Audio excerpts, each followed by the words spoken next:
asked the governor to take over, by the way. But look what's happened now.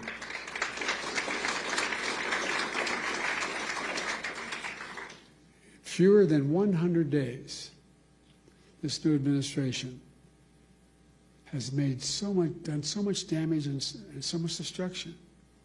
It's kind of breathtaking it could happen that soon.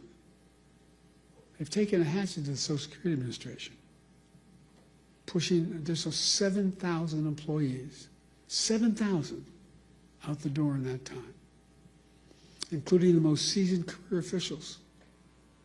Now they're getting ready to push thousands more out the door. Already we can see the effects. For example, thousands of people use the Social Security website every single day to check on their benefits and submit their claims. But now, the technology division of the Social Security Administration has been cut in half. And so the website's crashing. People can't sign on to their accounts. What do you think it does to that woman's living alone at 74 years checking, just not able to even find out whether she can't even find out what that disability claim is she has. She can't file a new disability claim. And a lot of these people are being told incorrectly that their benefits have ended. Folks, imagine the panic that causes if you're a retiree living alone with only Social Security to depend upon. So now people are overwhelming the phone lines. They're showing up at the local Social Security office, tearful and frantic, and told, "Do you have an appointment?" In that tone, by the way. I can give you a personal example if I'm not going to, though. To cap it all off, serious people are now generally concerned for the first time in history, for the first and only time in history, that Social Security benefits may be delayed or interrupted. Folks, let's put this in perspective. In the 90 years since Franklin Roosevelt created the Social Security system, people have always gotten their Social Security checks. They've gotten them during wartime, during recessions, during a pandemic. No matter what, they got them. But now, for the first time ever, that might change. It would be a calamity for millions of families, millions of people. But the current Secretary of Commerce doesn't seem to get it. Or based on his comments, he doesn't seem to even care. Many of you saw what he said the other day. And by the way, he's a billionaire. God love him, as my mother would say. Paying 8.5% in taxes. Anyway, billionaires don't know what he's paying. But when he talked about the possibility of the Social Security checks not going out this month, he shrugged it off. Here's what he said. He said his 94-year-old mother-in-law wouldn't complain, wouldn't bother her. She's probably a lovely woman. No kidding. Her son-in-law is a billionaire. What about that 94-year-old mother living all by herself? Doesn't have a billionaire in the family. Or all the retirees who depend on that monthly check to feed themselves. All those people with disabilities have no other source.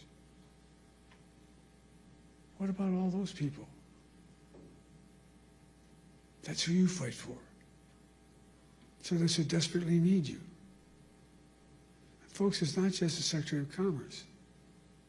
We heard how others, empowered and emboldened by this administration, talk about Social Security. One of them called it a Ponzi scheme. A Ponzi scheme? What the hell are they talking about? People earn these benefits. They paid into that benefit. They rely on that benefit. And no one should take it away. You know, Franklin Roosevelt had a different view. He was president coming out of the Great Depression. He and all his colleagues saw great suffering, so much poverty. He also took steps to raise standard of living for ordinary Americans, including creating Social Security. He himself was from a very wealthy family. He didn't need Social Security, but understood how much it would mean to millions of Americans. He knew it would make America stronger in the process, and it has. It makes our economy stronger. It makes the community stronger. It makes families stronger. It gives peace of mind. That's why the vast majority of Americans, including many wealthy Americans, still support, thank God, Social Security. And very wealthy billionaires still support Social Security. They may not rely on themselves, but they know Social Security deserves to be protected for the good of the nation as a whole. You got to ask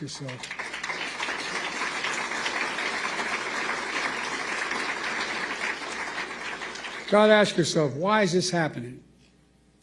Why are these guys taking aim at Social Security now? Well, they're following that old line from tech startups. The quote is, move fast, break things. Well, they're certainly breaking things.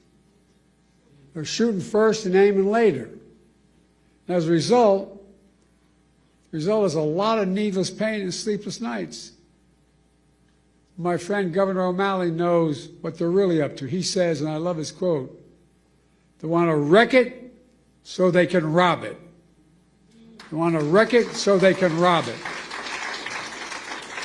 Why do they want to rob it?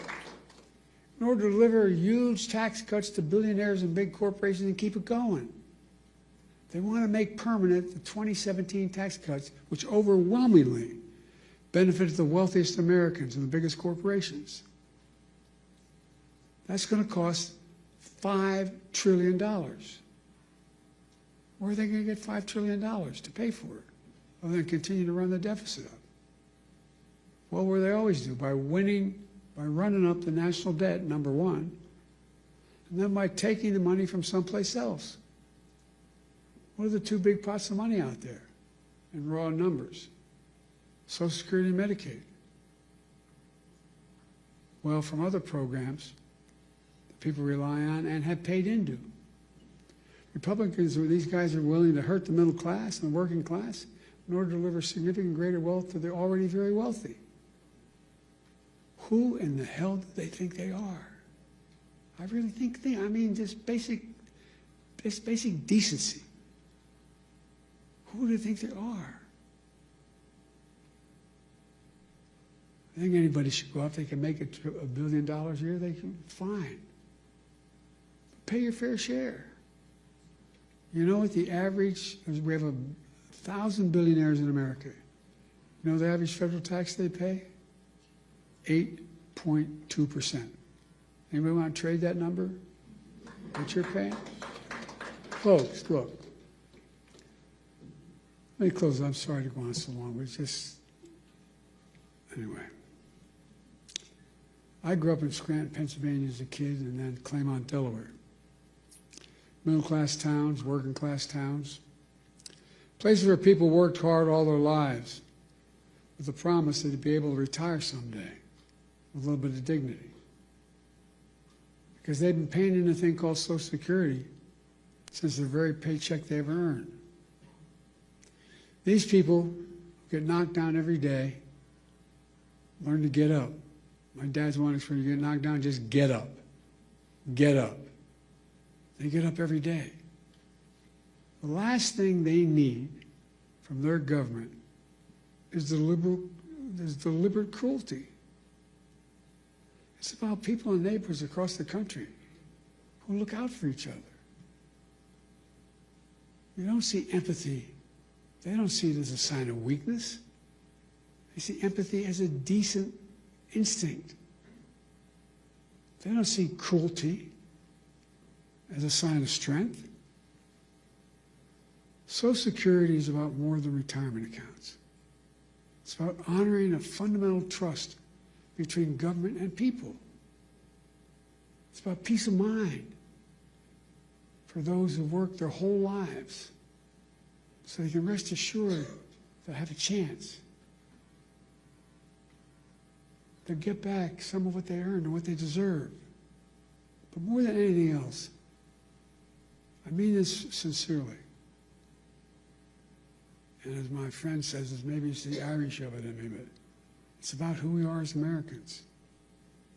Who are we? What makes us distinct from the rest of the world? It comes down to basic, in my view, fundamental American values. Nobody's king. Nobody's the boss. Everybody has a shot. All people are asking for is a shot. Honesty, decency. Where hard work is rewarded. Have some faith in each other. Fairness, simple fairness. We can't go on like this as a divided nation, as divided as we are. Like I said, I've been doing this a long time. It's never been this divided. Granted, it's roughly 30%, but it's a 30% that has no heart. What we see in America, that's what we believe in, fairness. And that's the America we can never forget or walk away from. Folks, I mean this. I know it sounds trite, but I have to remember who we are. We're the United States of America. The United States of America. The most unique country in the history of the world, and that's not hyperbole. Every other nation was founded because of religion, geography, ethnicity. We're the only nation in the world founded on an ocean. We hold these truths to be self-evident, that all men and women are created equal, endowed by their Creator. That's the one thing that united us, an idea. Every other nation was because of a purpose. It's an idea. And how can we fulfill the outcome, the meaning of that idea? We walk away from just basic fundamental decency. Folks, sorry to go on so long, but I feel deeply about this. You know, you heard me say it before, and I'll say it again. There's nothing beyond the capacity of America to do when we do it together. Let's do it together. God bless you all, and may God protect our troops. Thank you for what you do, and thank you for this wonderful award. Thank you.